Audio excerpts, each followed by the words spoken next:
welcome to another movie review with actualfactualmagic.com. Today we're going to take a look at Mortal Kombat. This is not the first time that Hollywood has looked at video game franchises, or even this video game franchise, but certainly this is the most recent take since the original Mortal Kombat's back in the mid to late 90s. Characters are gathered together for a supposed epic battle for reasons that I'm not sure were ever explained in the script. Yeah. Now, I think to really sum up what this is and where this should go, we need to take a look at a couple things. Now, number one is, of course, the source material that is the video game franchise. Anybody who's been a fan of the games, and I've played quite a number through the years, and there's something just to button mashing and beating the tar out of your friends, but I'm not by any means a good player, nor am I all that big into it, but I do enjoy them once in a blue moon. The Mortal Kombat video game series, of course, is known for basically two things, and that is basically excessive violence and gore, and the extreme blood splatter to the point where everything is kind of cartoony with a lot of it.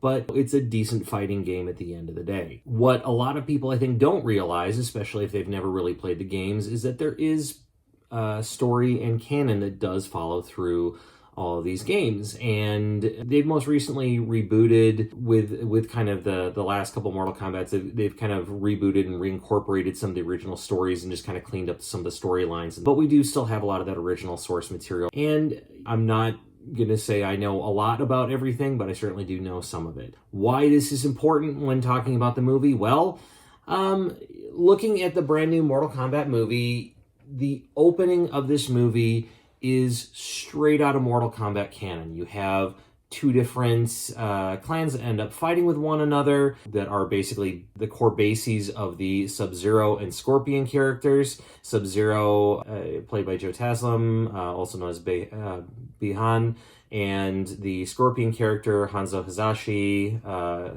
played by Hiroyuki Sanada. We have that original inciting incident of this major battle that opens up in this beautiful, quiet village that starts the events of what happens in the core of the movie. And honestly, the opening is beautiful from a cinematic perspective, and then has these intense action sequences that really sets things off. And you're going, okay, this is kind of interesting. And then the movie kind of fails to do anything with it. Yes, there is this kind of half mentioning of this as it flashes forward. I don't know how many centuries or whatever since that original incident occurs, but it flashes forward mentioning something about a prophecy involving the heir of Hazashi that will provide to be crucial in this whole thing. The loose bit with Mortal Kombat storyline is this. That is, there are multiple realms that are controlled by different people. Earth realm, of course, being ours. You have Outworld, and you have Netherrealm, and I think it's Eridania. And so anyway, there's all these realms. And there are tournaments that are held every 50 years. It's supposed to be once in a generation. During these tournaments, if 10 consecutive tournaments are won by the fighters from one particular realm after challenging the other one, they have the right to invade and merge their realm with the realm that was defeated. With these Mortal Kombat movies, they have certainly integrated that in as part of it. In the current movie, I believe they say Earth has lost the last 7, and so this is number 8, so things are kind of getting important. Each realm has its own protector. In the case of Earth Realm, it is Lord Raiden. He's the god of thunder. No, not that one. But we definitely do have the thunder god Raiden, who is Earth's protector, who is there to make sure that the rules are being followed and that the fights happen when they're supposed to. The realm that is currently challenging Earth Realm is Netherrealm, run by an evil emperor, Shang Tsung, in this movie played by Chin Han. He is leading his team of fighters to try to capture and therefore be able to invade Earthrealm. Shang Tsung, being the evil emperor that he is not playing by the rules, and he is effectively attacking fighters wherever they are, so when the tournament actually hits, Earthrealm is depleted and has their fighters compromised, and are not able to fight as effectively, so they can hopefully win the next tournament. So he's breaking the rules, and the elder gods that are supposed to be there trying to help make sure that the rules aren't being bent apparently don't care. Things are kind of proceeding forward. Now, woven into all of this, you have a group of different fighters for Earthrealm, being Sonya Blade and Cole Young, Kano, and Jax. And anybody who's played some of these games, yes, there are several of these people who are mentioned. Cole Young, however, is totally new. He doesn't exist in any of the games. He's not mentioned. He's not part of this. He is supposedly the descendant of Hanzo Hazashi or Scorpion, and that is his connection to this whole thing, and that's how we get him. But he's not somebody we care about, really. And there's very little emotional states, mostly a lot of weak dialogue that pushes forward the action, which is what really people want to see. And they definitely did a decent job of coming up with some interesting action sequences. They integrate several signature moves of players for anybody who's played the games over the years, including some of the fatalities. It gives fans of the franchise what they're shooting for. Where this movie falls apart is with the things that weren't given to fans. Now, the original two movies, of which there were two, and there's a lot of rumors that there was planned to be a third, and for various reasons that didn't happen. The original movie back in 95, the successor in 1997, which didn't bring back most of the cast, supposedly because most of the cast read the script and said, I don't want to be associated with it. But there were some things that are very unique. Number one is that they got a lot of the costuming and style and feel of the games into the movie, and I think that was brilliant. They integrated some of those great signature moves of the characters from the games. They integrated in some of the Mortal Kombat mythology and the storyline. Some of it's changed from the original games, but they definitely do have it. And some of the uniqueness of the movie is it's one of the first movies doing a lot of wire work with martial arts. Yes, it predates The Matrix, who was widely credited as being the first movie that really did that, but Mortal Kombat, which predates it by a couple years, is actually one of the first movies that does that. It's pretty decent. I rewatched it recently.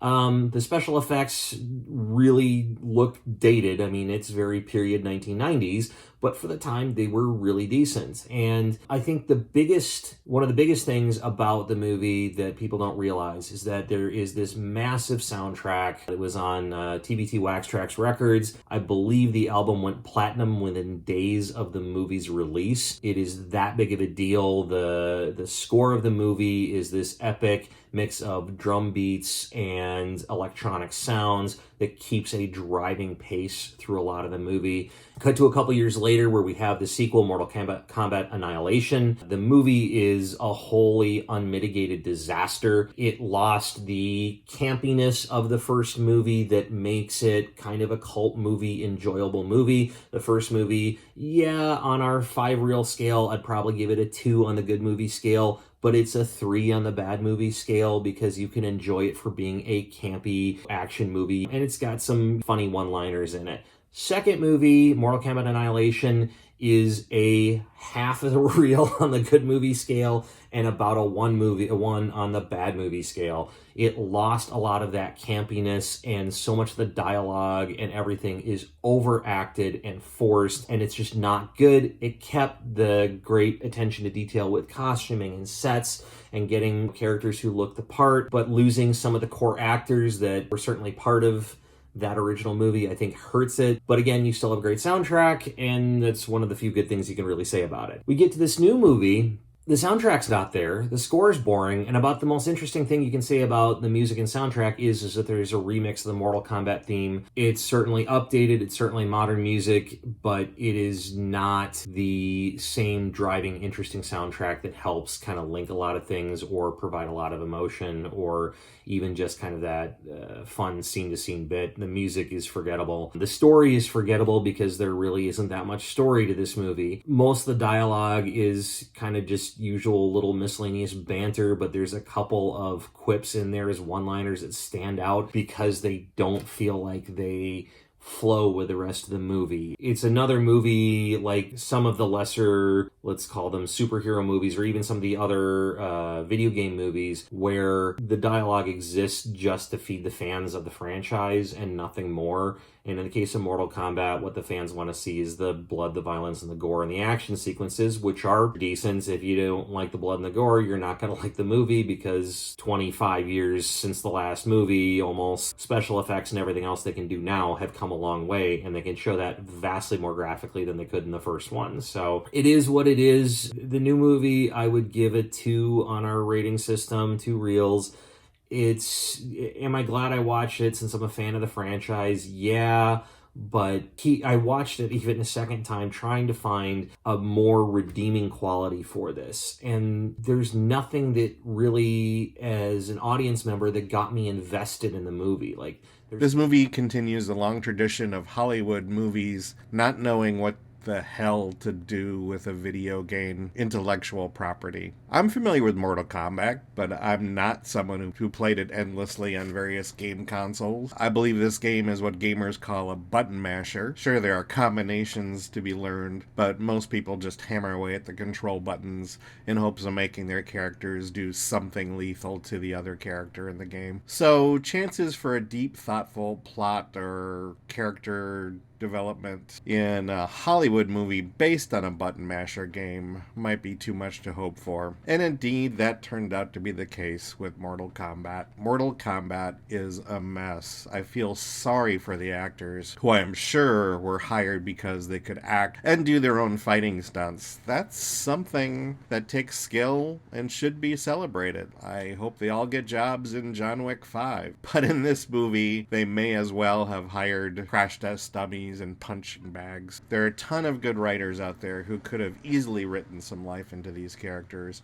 and given us the slightest reasons to care about what's happening on the screen. But clearly, they chose to make a button masher movie here. I give Mortal Kombat 1 reel only because I think there are some good video games that would make good movies, and I don't want to see Hollywood give up on this. This one's terrible. Thanks for joining us for Actual Factual Magic. Hope you had fun. Hit like, subscribe. Come join us again.